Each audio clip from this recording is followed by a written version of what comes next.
Dearly beloved, we are gathered here today. I don't know. It is just.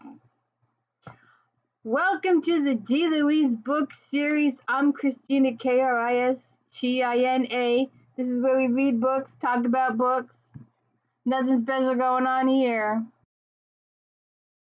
We are here to enjoy my favorite magazine in the whole wide world. There is no better. It doesn't exist anymore. But it's still my favorite magazine of all time. This is the D. Louise book series. I'm Christina, Christina. If you could like and subscribe, I still haven't learned how to do that button thingy. I gotta find it somewhere. Are you being all cute now? See, I do not want to appear on camera, child. See? Oh, my hair's still wet. Anyway, we are here to talk about my absolute favorite magazine in the whole wide world, Romantic Time Book Reviews. And this is March 2009. There is over 200 reviews in this magazine. The only competition it would have today would be Goodreads. And this is better because you don't have to use a search engine. You can just use this and page through this forever. What you doing, chickie? Yeah. So here we go. I need my, I forgot to get those books. Alright.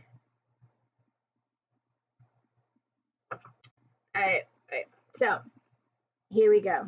And we will be talking about Nicole Jordan. I pulled that one. I didn't pull them all, though. This is an advertisement for Gina Showalter.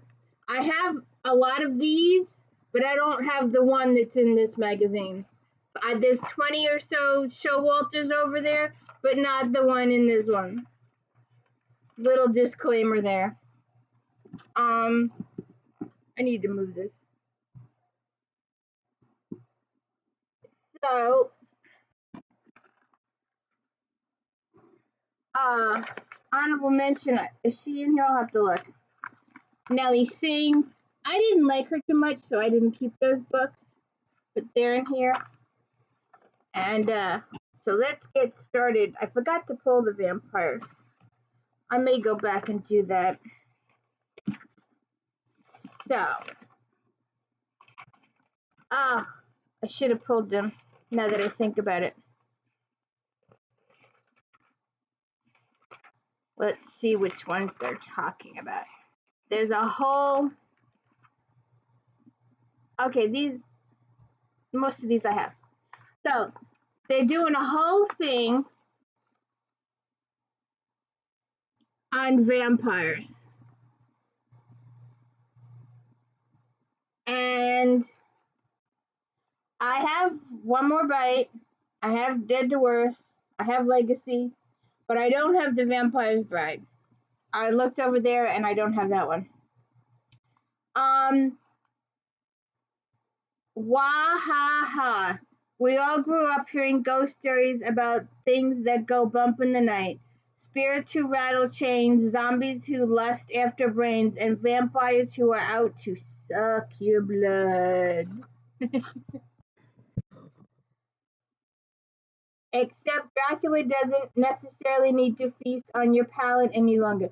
He has synthetic substitutes available to him, and depending on the book he's inhabiting, he can go to the store in the middle of the day to buy it, aka night. Vampires don't go out in the day, they go out in the night. And our Arsenos, Carolyn Sparks, Lindsay Sands Arsenos, they have blood bags. And Carolyn Sparks, Dragonesky's vampires do synthetic blood. And Charlene Harris's vampires do synthetic blood. So they all do their different stuff. I forget what Katie McAllister's Queenie does. Undead and Undetermined, Undead and Uneasy. All those with the shoes. I did a whole video on those. The shoes, the Milanos, the Louboutins. Hey, cute. How you doing over there, cute? But so I should have pulled these. Other authors take a more long-term view of the transformation. In Jennifer Reardon's urban fantasies, it takes about a year to become a vampire.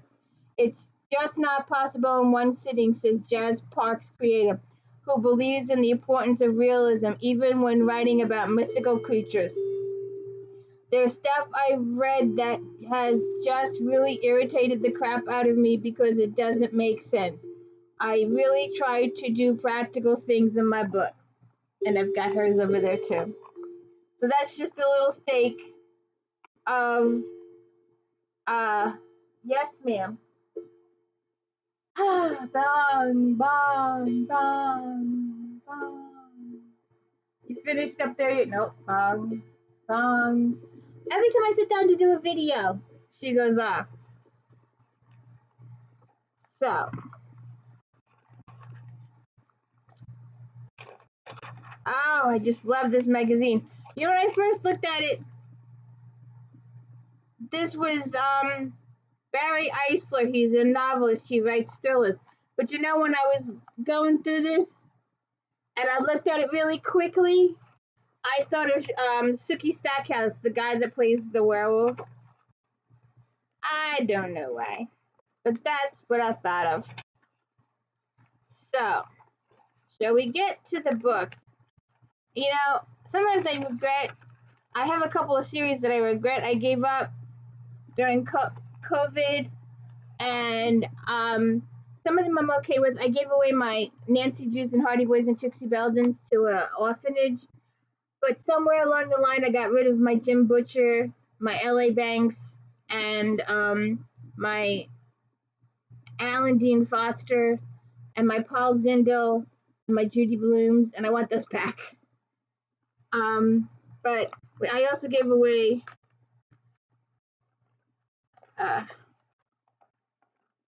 Laura Lee.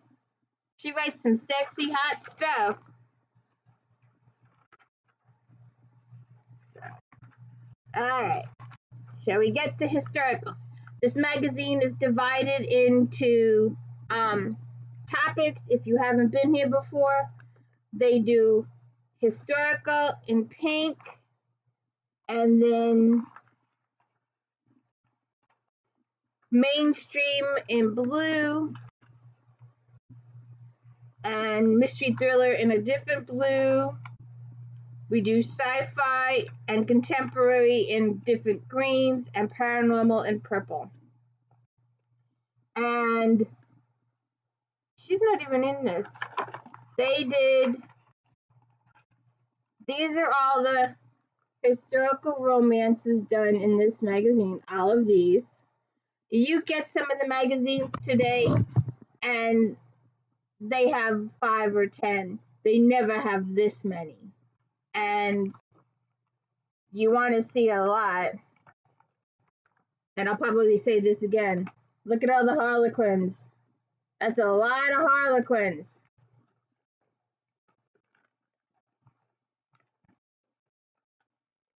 So, let's start with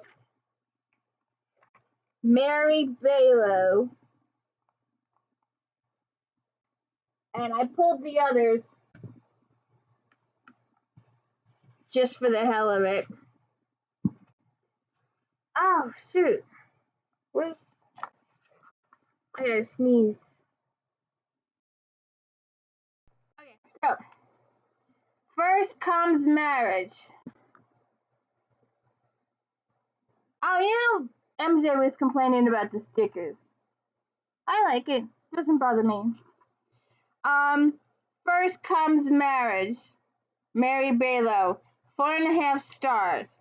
The incomparable Balough delivers a masterful first in a new trilogy centering on the lives and loves of the Huxtable daughters, always fresh, intelligent, emotional, and sensual. Balogh's stories reach out to readers, touching heart and mind with their warmth and their wit. Prepare for a joyous read. The arrival of Elliot Wallace, Viscount Lingate, in the small village of Throckbridge causes quite a stir, and his proposal to marry Vanessa Huxtable's sister takes everyone by surprise. Determined to see that her sister is not thrust into a marriage of convenience with a stranger, widowed Vanessa volunteers to become the Viscount's bride. Since Elliot needs a wife, he cannot be too particular, yet he never suspects Vanessa to be a fiery or sensual. She was married to a dying man and has no idea what it's like to be held by strong arms and receive heart-melting kisses. Brought together by fate, they discover a love neither expects and shadows of the past they must erase before they can seize happiness. And just for the hell of it, then comes seduction. I'm a series person. I like series books. I like to read about the progression of a character through the series. Those are all series back there. There's not a single standalone over there. They're all series.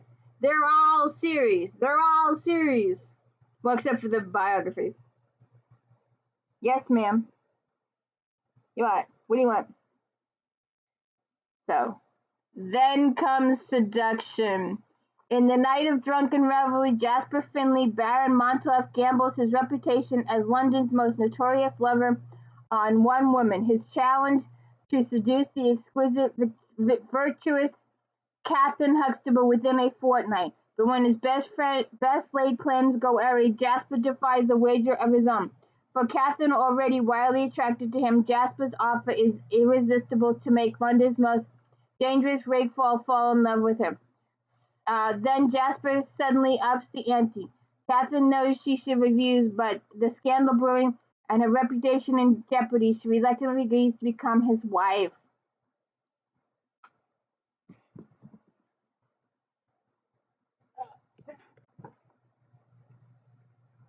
At last comes love. Book 3. Only desperation should bring Duncan Penthorpe, the infamous Earl of Sherringford, back home after the spectacular scandal that had shocked even the jaded time. Forced to wed in 15 days or be cut off without a penny, Duncan chooses the one woman in London in frantic need of a husband. A lie to an old flame forces Margaret Huxtable to accept the irresistible stranger's offer, but when she discovers who he really is, it's too late. She's already betrothed to the wickedly sensual Rachel. Quickly she ensues an ultimatum. If Duncan wants her, he must woo her. And passion slowly ignites. Two people marrying for all the wrong reasons are discovering the joys of seduction and awaiting the exquisite pleasure of what comes after. What? And I don't have I don't know why. I don't have dark victory. I don't know why. Must have got lost in the shuffle. Joyce's skillful handling of the many facets of time travel, supported by her ability to create gripping scenes fraught with emotional intensity, are brought to fore in this fascinating and complex situation of the Masters of Time series. Her vivid descriptions of sweep you into the pages of a compelling story and keep you enthralled, not to be missed. The descendant of a long line of witches, Tabitha Rose sees visions of Scotsons. She's watched him grow, see his pain, and feels that she must help him. Guy MacLeod lives to avenge the death of his family. For 100 years he refused to take his vows as master of time and protector of innocence. He continues his plan for vengeance until Tabitha summons him and he is thrust into the future. So then we have Dark Rival. A golden man, he is called Black Royce, a battle-hardened soldier of the gods. His vows are his life until he's sent to New York City to protect a healer from those who would use her powers for themselves. The moment Royce sees beautiful, feisty Ally Monroe, he knows she will be his only weakness.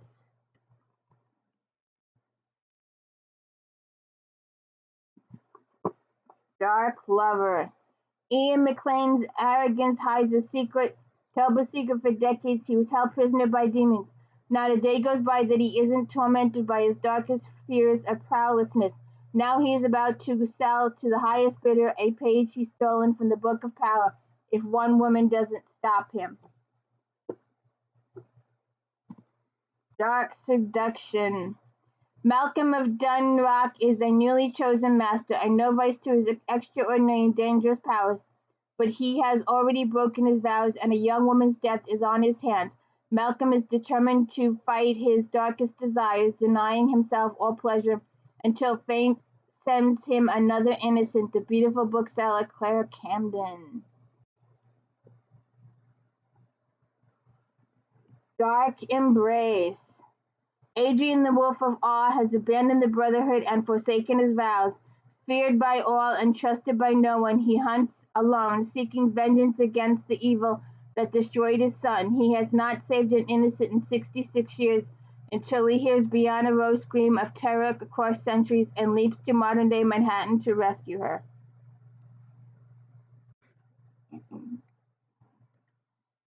And I want to know why that's in historical romance and not paranormal. Where's my paper? I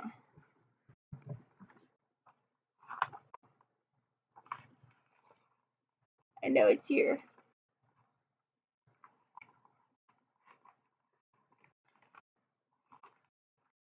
I have 10 Sharon Pades over there. I don't have this one. I don't know where it went. I know I had it. Reader, the club. Reader, be deliciously warned. You'll need a fan or asbestos gloves to keep cool while devouring Paige's heated tale. Not only is the sexual tension powerful and the many love scenes hotter than hot, the mystery and growing romance will keep you riveted too. The club. It's bondage. It's a bondage book. Maybe that's why I got rid of it. When her best friend Delphina goes missing, a Lady Sherrington Jane St. Giles decides to investigate the matter by rushing into one place in London no gently bred lady should enter, a secret gentlemen's club where the games are anything but refined. The members play out erotic and often cruel fantasies, sometimes with their unwilling wives, and Jane is trapped in a whirl of sensuality she's unprepared to view. Fortunately, the man she's procured for the night is a mission of his own. Delphina's brother, Christian Sutcliffe, Lord Wickham, is also there searching for his sister, and he claims Jane to protect her from the reckless, lecherous lords. As the investigation heats up, so does their charade. Ooh.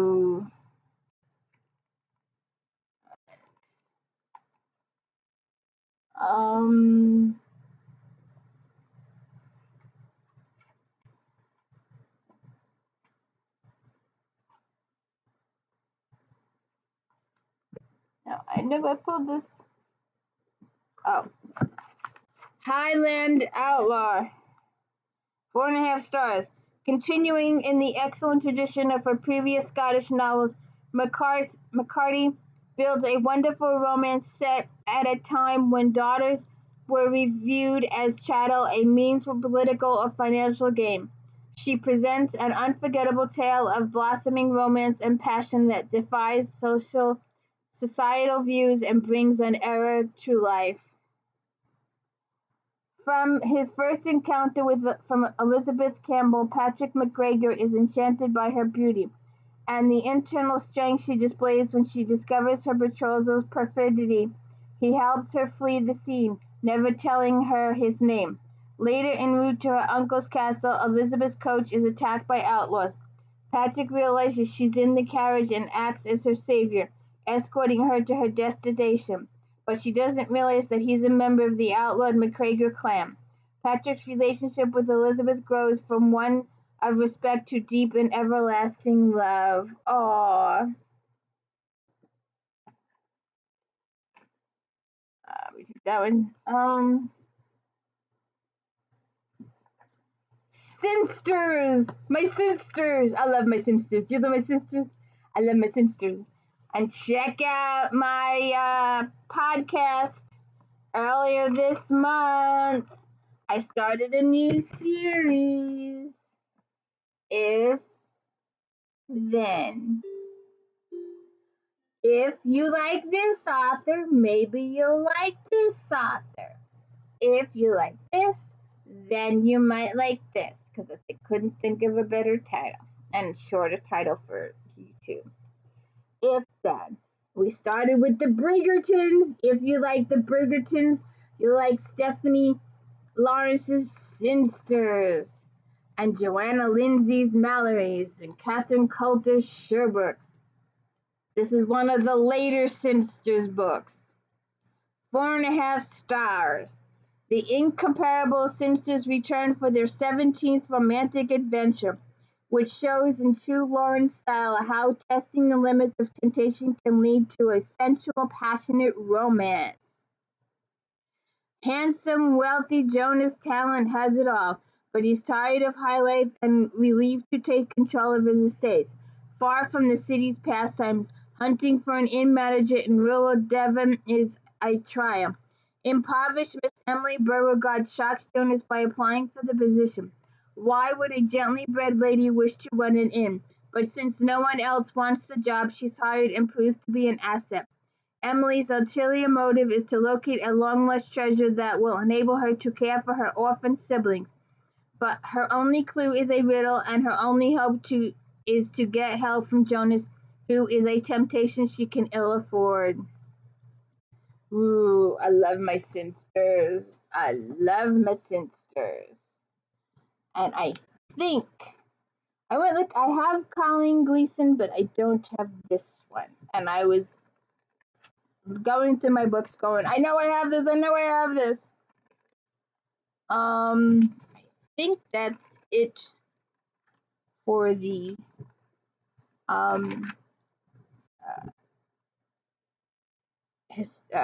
historical romances.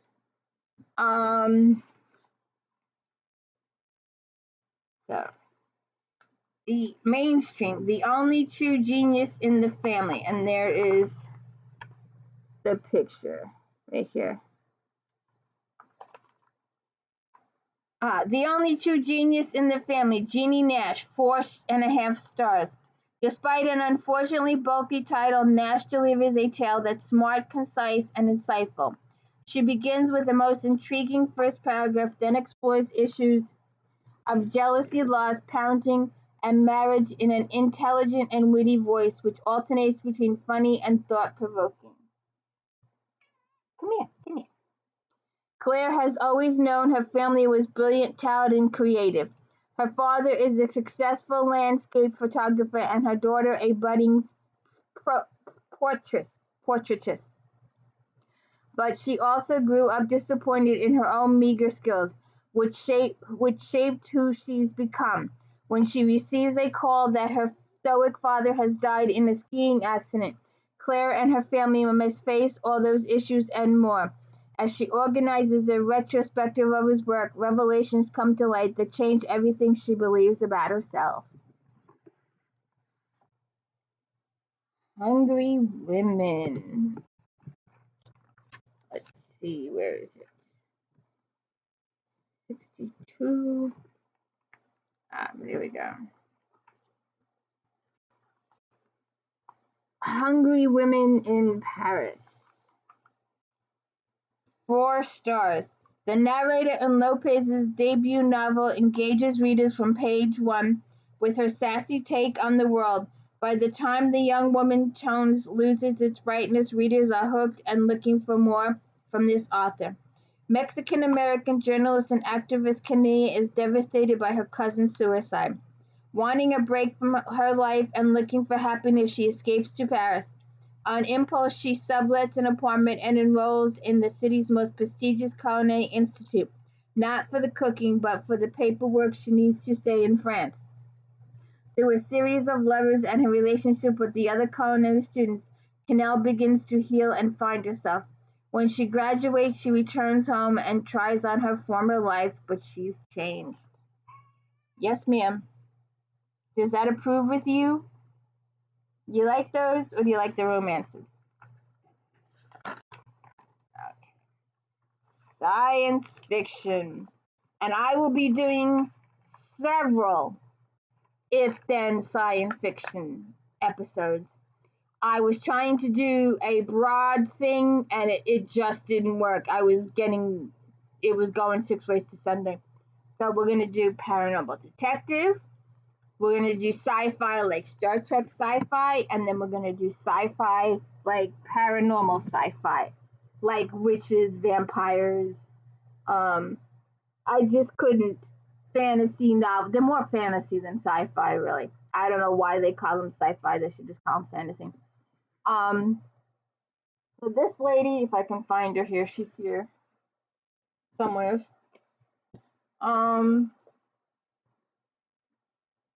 This lady still writes today and is extremely popular. I know several ladies who are buy her books, just like I buy Laurel's, like I buy Janet's or Catherine Coulter's or Victoria Thompson or a couple other authors. I don't care what it's about. It's by my author. I want the book. And I know a few people that buy this lady's books just because it's this lady.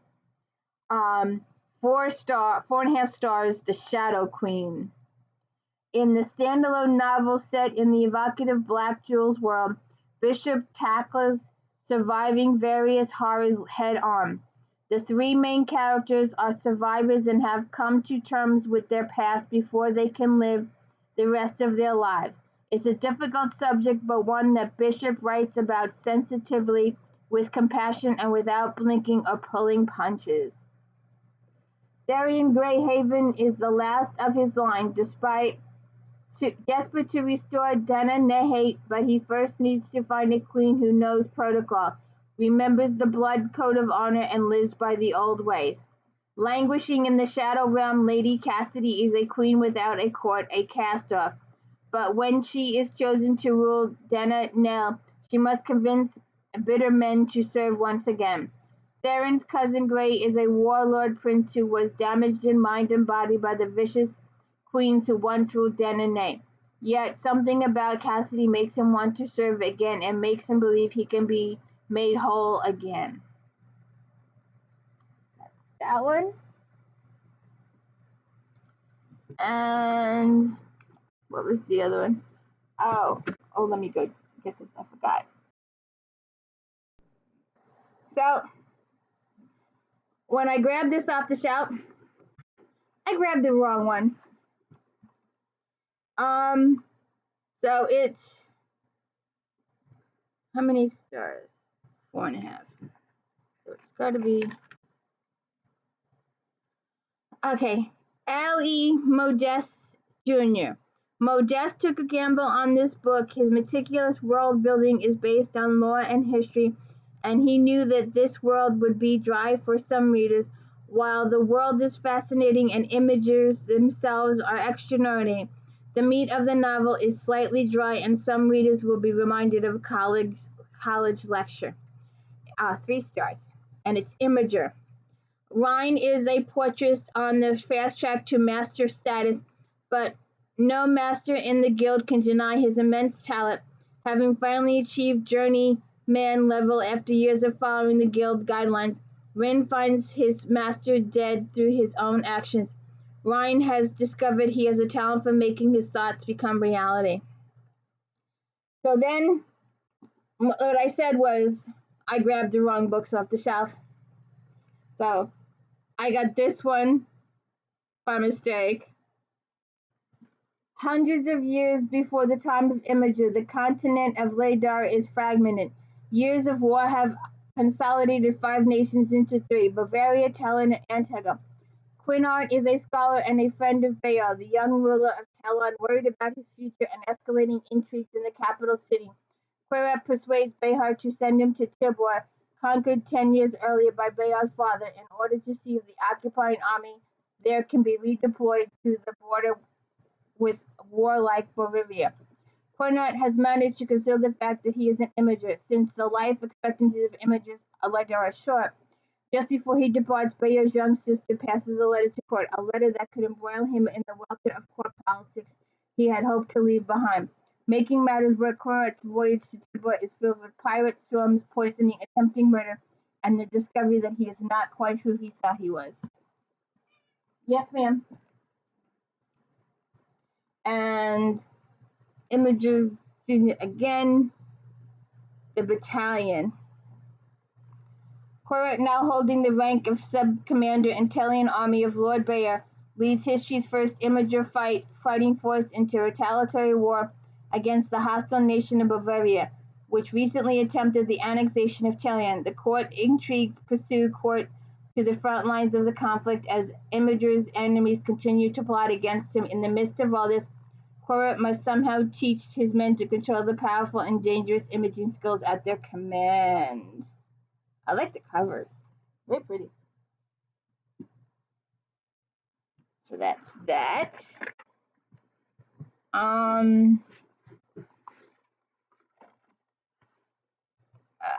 Inspirational.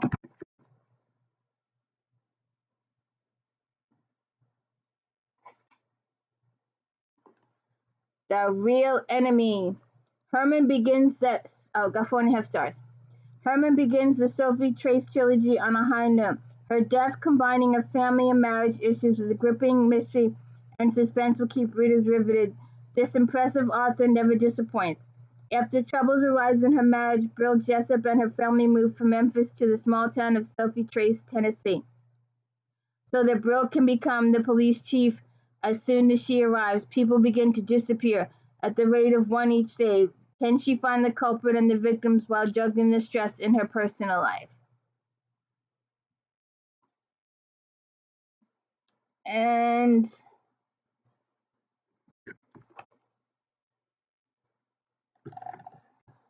one,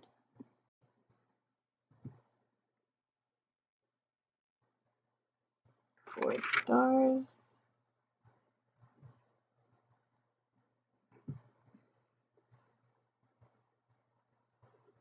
A Cousin's Promise. 4 stars. Strong spiritual element is perfectly evidenced in the character's consistent, loving Christian attitudes, even when it is met with hostility. Brunstetter kicks off the Indian Cousins series and demonstrates how God can help flawed Christians deal with devastating situations. After Lorraine's courtship with Jake Beachy ends, she becomes betrothed to Wayne Lambright. Then Lorraine's life, as well as the lives of many of her friends, is forever changed in the blink of an eye. Wayne is willing to give up Lorraine since he believes she could have a better life with Jake, but who has recently returned to town. But Lorraine is determined to change Wayne's mind, even though Ada, his mother, is vehement that he could do better off with someone else. Can a series of events between Ada and Lorraine bring them closer and change Ada's opinion, or will Lorraine and Jake's recapture the love they once shared?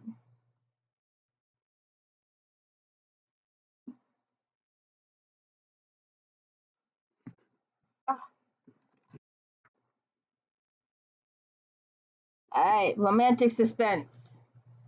Danger in a Red Dress, 4.5 stars. Dodd neatly dovetails the conclusion of 2 of her series with romantic thriller. At long last, Gabriel Prescott gets his story as the saga of the Prescott siblings and Manley brothers comes to a climatic close.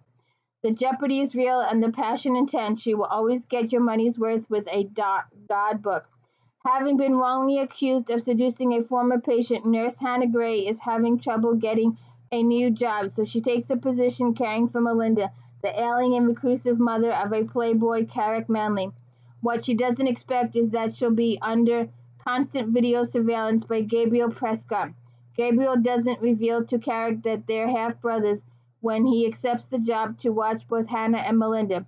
Carrick claims that he fears for his mother since authorities suspect she knows where fugitive Nathan Manley's stolen furniture is hidden. Killers are after the money and Hannah is trapped in the middle. Okay.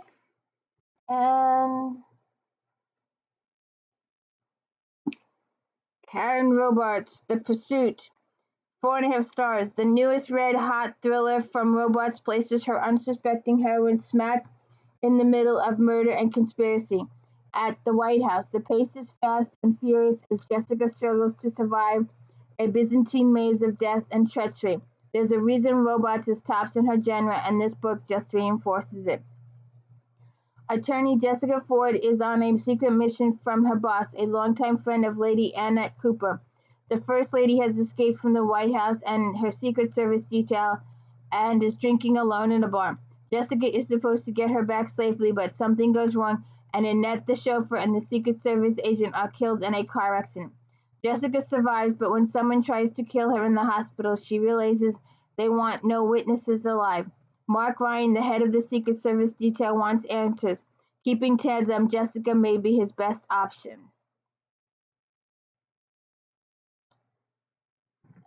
Okay.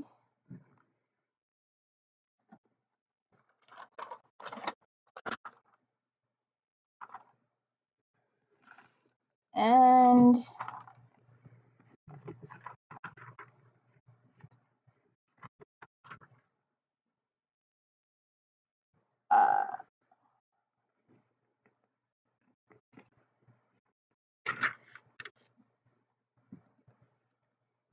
now,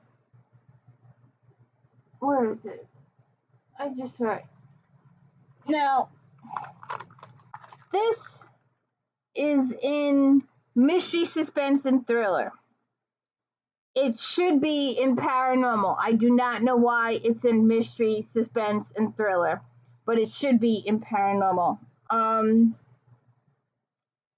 Ghouls just want to have fun. MJ's back and reluctantly ready for her close-up in this latest funny yet chilling adventure by the gifted storyteller Laurie. Although the work this psychic heroine engages in is a bit unusual, her practical no-nonsense streak keeps the story grounded. Goosebumps and ghosts are plentiful in this creepy, utterly entertaining murder mystery. Medium MJ Holloway knew that letting her overenthusiastic business partner Gilly Gillespie talk her into participating in a new Bravo TV show on mediums was a bad idea, but she caved, so MJ Gilly and MJ's main squeeze, Dr. Steven Sable, head to San Francisco before the gang even checks into the haunted Drake Hotel. They get involved in murder. A young woman has fallen from the hotel. Was it suicide or murder? MJ speaks with the ghostly victim and informs the police it was definitely murder. Meanwhile, of her 3 fellow mediums, MJ realizes only one, Heath Whitefeather, is legit, which turns out to be a blessing since it appears the Drake is haunted by something more than a ghost. Interesting. And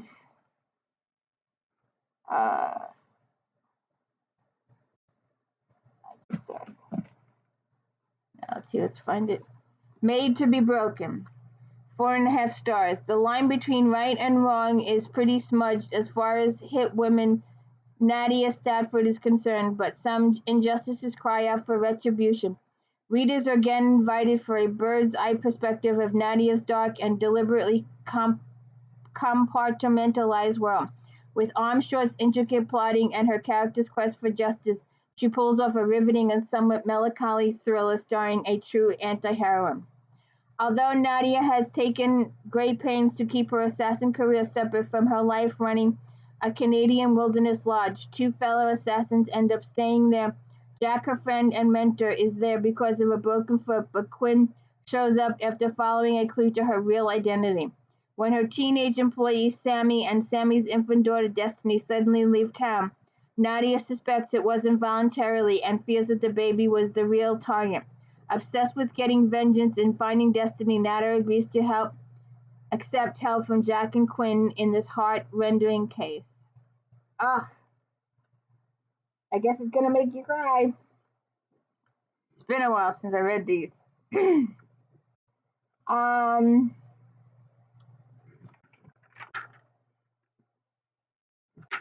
Let's see. I don't know why I didn't. You know, I had that. All right, let's see if I can. All right, there we go. The cream puff. I'm sorry about the lighting. There we go. The cream puff murder. 3 stars. Bakery shop owner Hannah Swenson is down-to-earth character with a generous heart and a quick wit. Add that to the dessert recipes included in each chapter, and this makes for a fun read, and probably very high in calorie. This novel is filled with details about Hannah's family and other chatty bits about her neighbors. Mostly the reflections are entertaining, but at times the pace feels a bit slow. The murder doesn't take place until chapter 10 when the story really picks up. Hannah discovers the body of fitness instructor Ronnie Ward in the jacuzzi of Heavenly Bodies Health Club. Ronnie had a number of women in Lake Eden, Minnesota, angry at her because she relentlessly pursued their husband and boyfriend.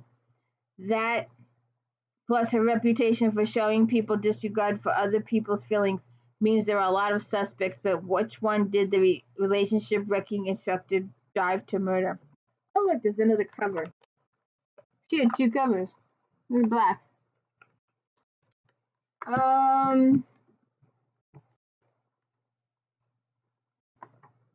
Diane. When did I write all these down? Diane Emily, The Deepest Cut.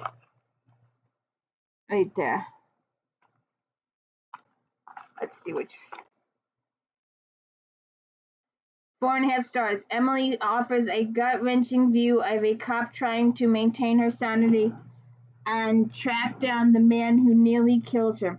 Nan Vining's attempts to do her job, raise her daughter, and not fall prey to her fears when horrifying realizations paint her in a direction that she never expected, captivate from the first scene, and don't let go until a desperate woman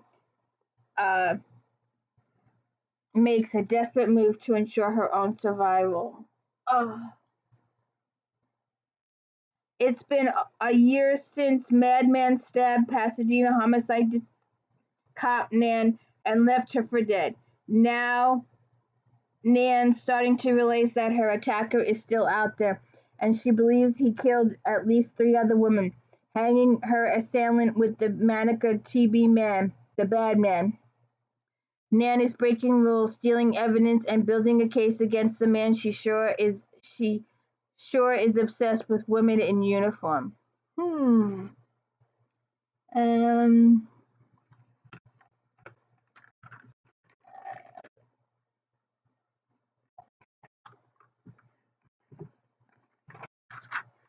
I think.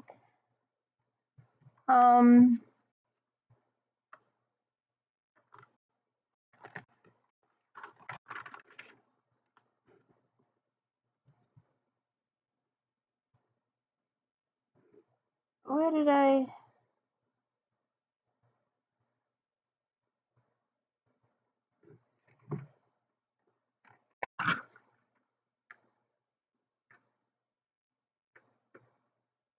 I think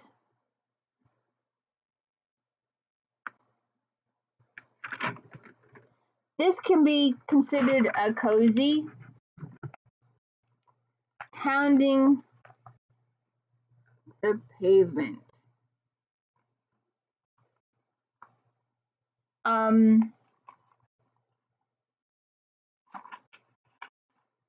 4 stars. Judy McCoy. The temptation to use dog-related puns is overwhelming but must be ignored in order to give this excellent story a fair shake. The real mystery is how a book based on a character who communicates with dogs can be impossible to put down. Now, one of my if-thens is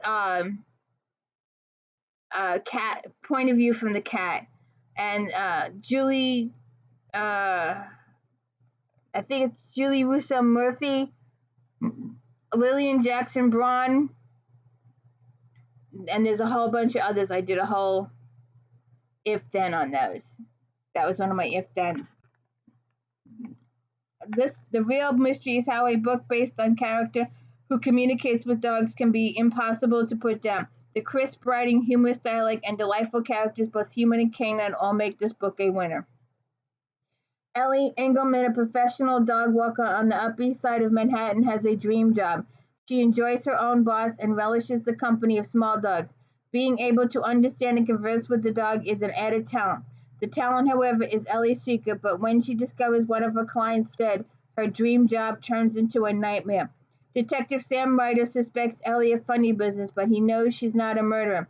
Sam is trying to track down a killer while Ellie searches for the deceased missing prize-winning Bichon. Can Sam and Ellie put aside her hostility and ignore sexual sparks flying in order to solve the murder mystery? Interesting. And I have a lot of Lisa Kallipis's books, the Regency side of it. I don't do the contemporary side, but it's in here, so I thought I would bring it up. Smooth Talking Stranger, 4.5 stars. Kallipis has written a perfect contemporary romance sure to stand the test of time. Each scene is masterly crafted, and each emotion feels extraordinarily so real. Readers will think about these superb characters long after closing the pages and rushing out to grab the next Kallipis book. Ella Varner has her life planned out. She has a boyfriend, eats vegan, doesn't believe in marriage, and speaks her voice in regular advice column Miss Independent. When her little sister Tara drops her newborn baby off and disappears, Ella takes on the responsibility of raising him until Tara gets back on her feet. Determined to make sure the father is held accountable, she confronts the man her sister names Notorious Lady Man, Jack Travis. Ella has Jack's full attention from the moment she barges into his office demanding a paternity test. Even though he knows full well he's not the baby's father, he still bends over backward to help her.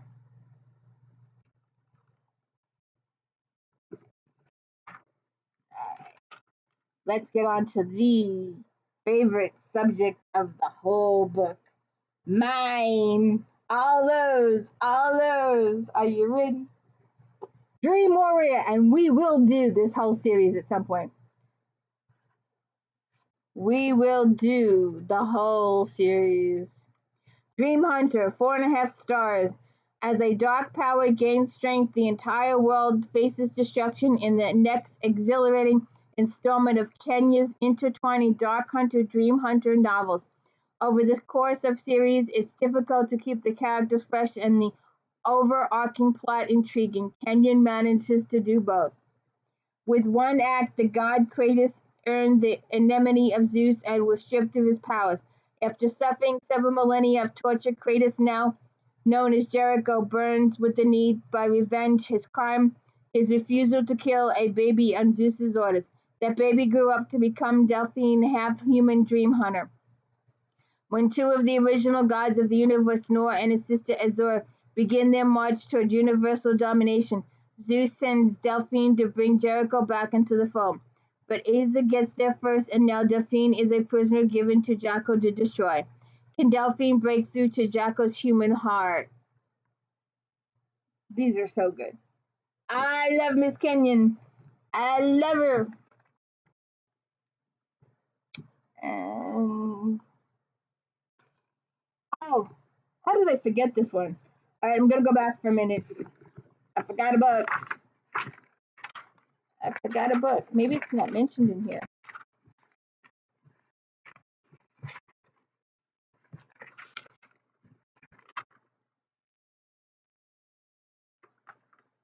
Oh, it is in here.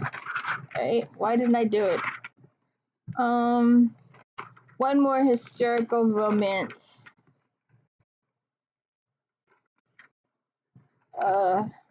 Real quick, we'll just To romance a charming rogue, Nicole Jordan, only 3 stars. Though a bit repetitive and slow-paced, Jordan's story of a hero torn by guilt and heroine whose love knows no bounds is deeply emotional. 2 years ago, Lady Eleanor Pierce was betrothed to the love of her life, Damon Stafford, Viscount Wrexham. But when he was seen with his mistress in full view of the town, Eleanor broke off their betrothal. See how they get back together. All right, now let's go back to Paranormal. I wanted to get that done. All right. How did I missed another one? Jesus. I missed another.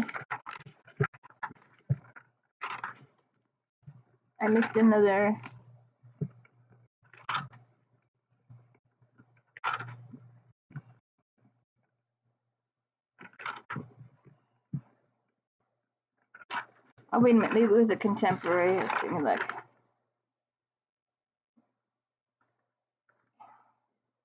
Then why did I pull these? They're not in here. Why did I pull them?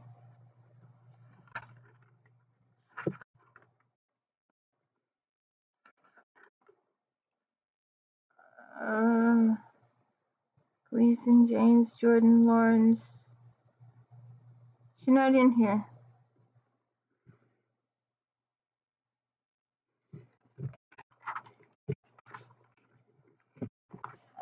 They're not considered mainstream. Well, I guess they are.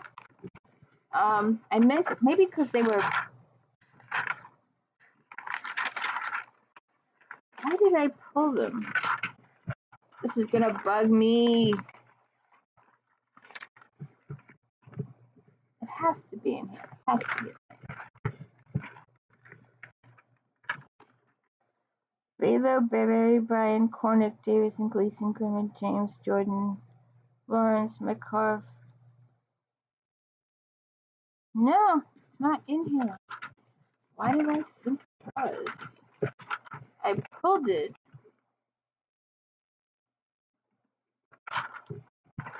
Oh wait, maybe it's in contemporary.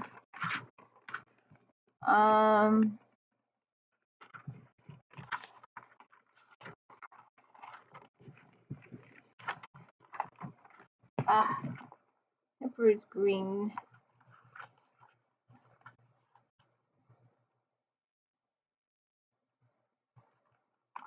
These are not scripted. Oh, there it is. So we have one more mainstream that we'll bring up real quickly. Because we did these in the last, what do we do in March? We did this in February. So just bring these up one more time. Linda Miller, Montana Creek's Tyler. And Linda Miller, Montana League's Logan.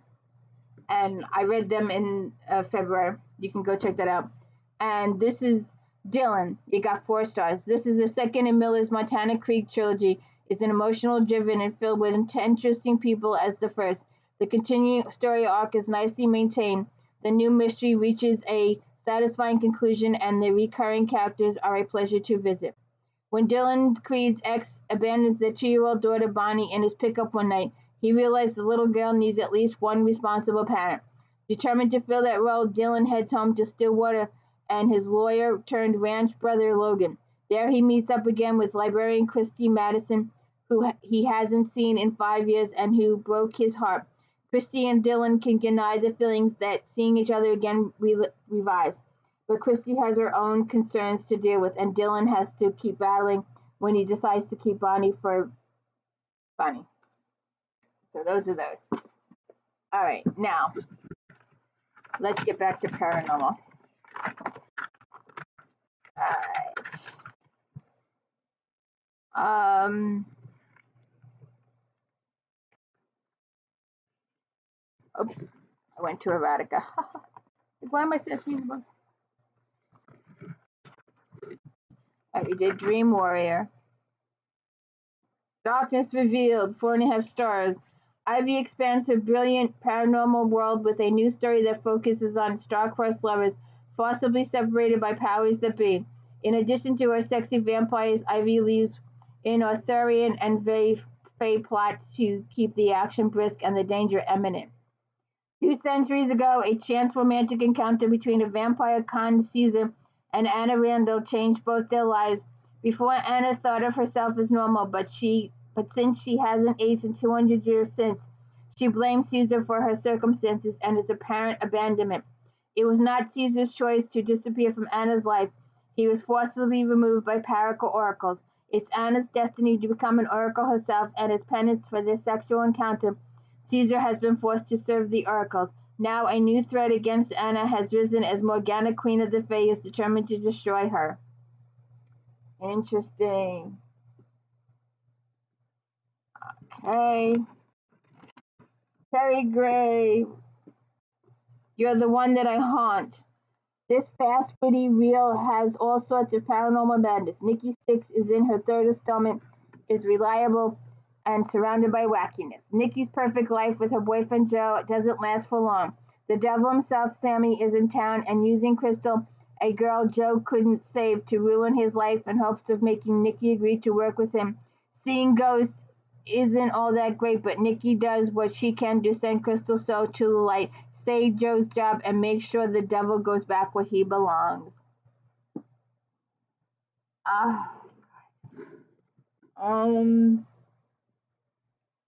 Desire Unchained, 4 stars.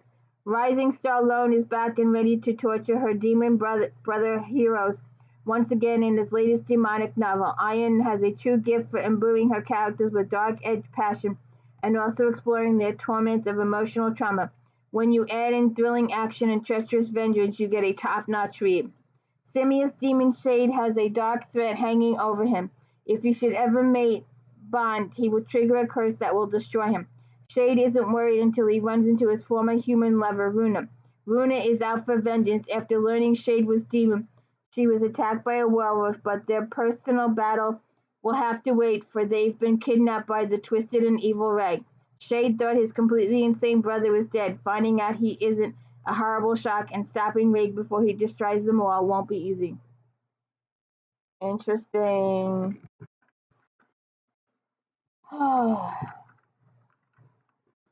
Kitty Raises Hell, 4.5 stars. Werewolf Kitty Novel's first-person adventure continues as the ramifications of events from the previous book take on new significance.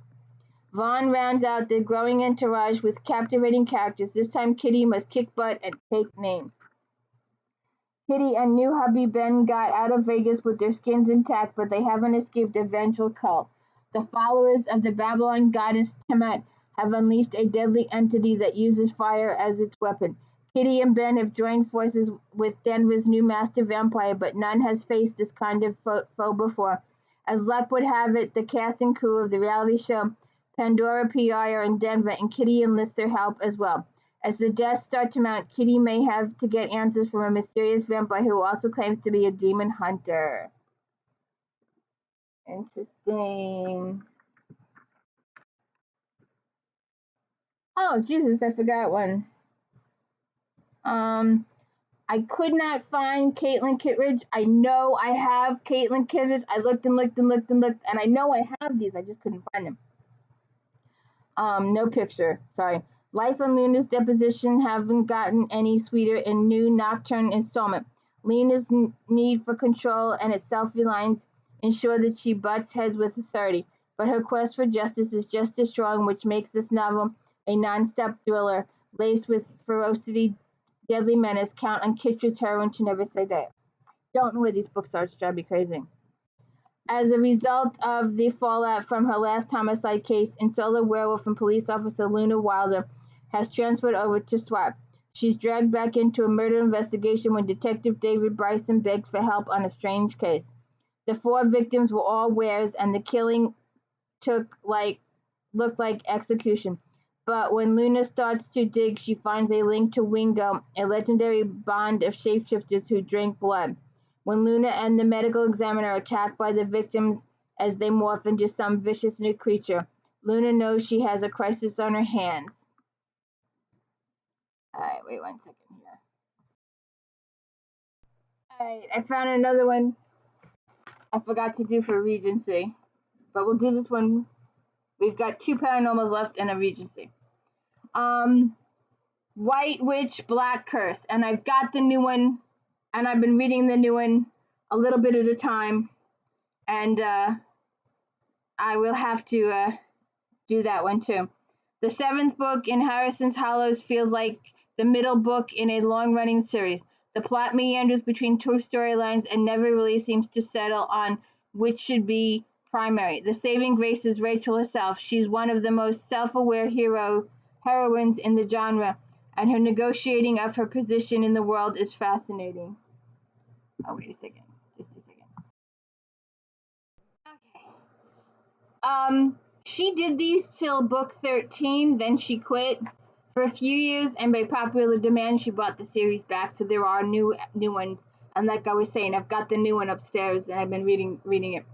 So Rachel Morgan has had to cross too many lines and break too many rules and entirely too much on herself. Now she must pay the price. Kristen's murder left a deep wound that anyone imagined, and now Rachel knows that she will never stop looking for his killer, no matter the cost. As Rachel deals with her internal turmoil, a new predator comes to fore, one that feeds on emotion and is willing to sacrifice nearly everything for those she loves, a parallel Rachel doesn't seem to notice. And I always had a thing with her and Ivy. I always wish it was a little extra, but there wasn't. Okay.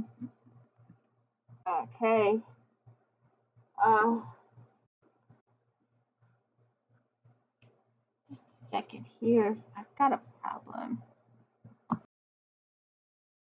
Okay, one more honorable mention that I once again missed in historicals, and I do not know why these are in historicals.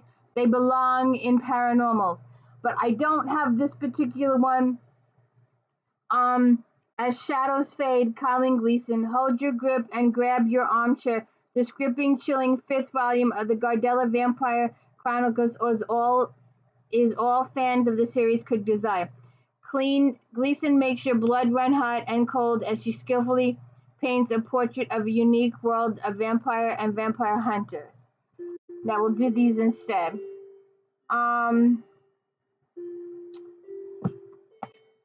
Oh, she's always going off. Every time I try and do something.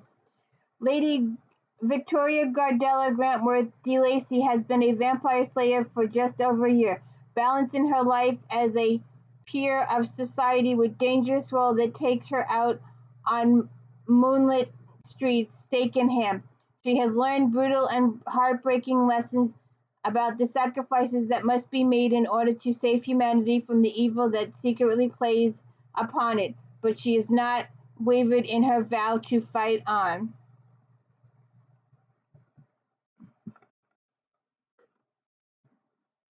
The rest falls away. Vampires have... I don't even know where my glasses are. Vampires... There you go.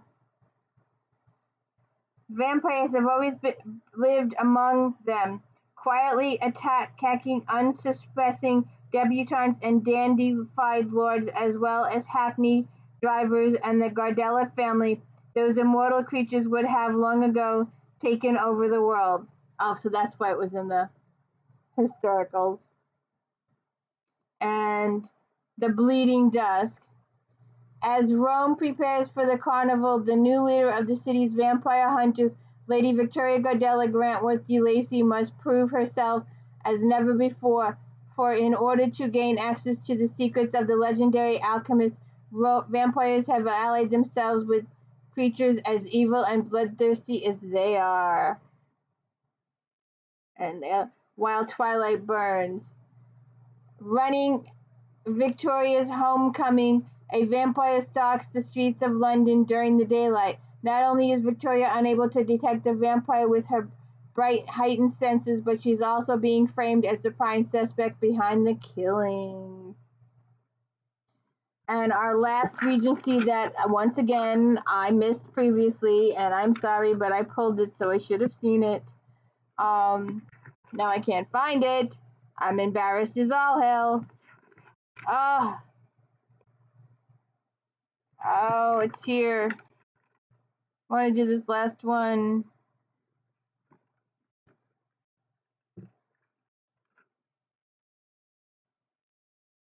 4.5 stars.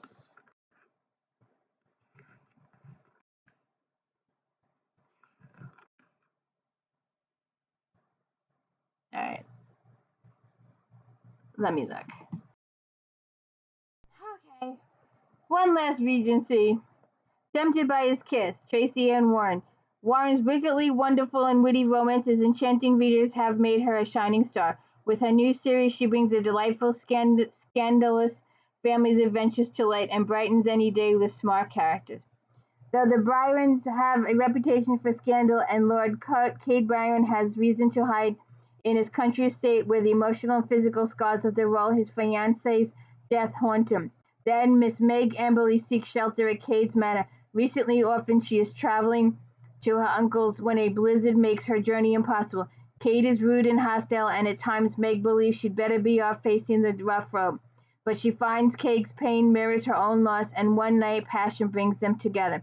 Cade is a man of honor, and believing Meg compromised, offers to give her a season in London to find a suitable husband. But as they become part of the social world, it's obvious no one more suitable for her than Cade. Oh, look, it's the olden days. $5.97.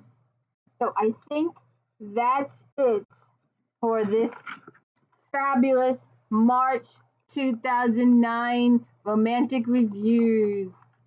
Shall we do just a very quick look at all these Harlequins. Look at them all.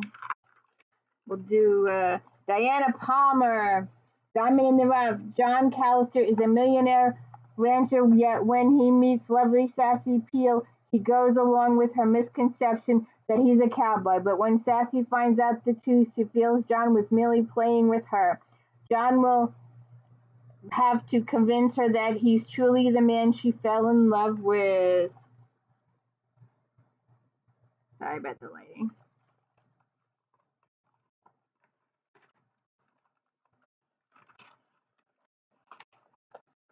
Oh, there's Dark Victory that we did before. And they also do erotica too. I had some of these. But you can't replace this magazine. It is still valid today. You can still pick up this magazine and find books to read, find a series, find a new author for yourself. Unlike People magazine for 20 years ago, so you can see the costumes, the dresses, the fantasies, what was going on in the fashion world, society world. But this, you will find books to read. This, you will find a new author, something that will last you a lifetime. You cannot replace this. This is awesome. Absolutely awesome. I love this magazine. Nicole Showalter, Paranormals. Look at all these books. Look at all these books. All these books are reviewed in here. All these Harlequins. All those Harlequins.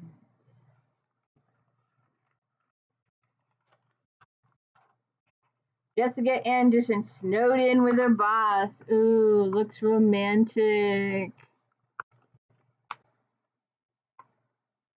Got 4.5 stars. It was supposed to be just a quick stop at the Kenner County mansion to deal with a number of building issues for millionaire Griffith Vaughn and his secretary Sophie LaRue, but after a blizzard and a bridge collapse strand them in the isolated house, it's a matter of survival, not only for the elements from vicious killers and a mob boss reputed to be hiding out in the mountains with only a dying PDA for communication. The pair dodges attacks, relying on Sophie's ingenuity and Griffith's SEAL training. I can talk about this book forever. So please hit the like and subscribe. Let me know I'm doing a good job. Don't forget to check out the If When series. Don't forget to check out Flashback Mondays, If Then Fridays, and Star Trek Fridays, and all my book reviews in between. Thank you so much for tuning in, and please hit the like and subscribe. I'd appreciate it. Thank you.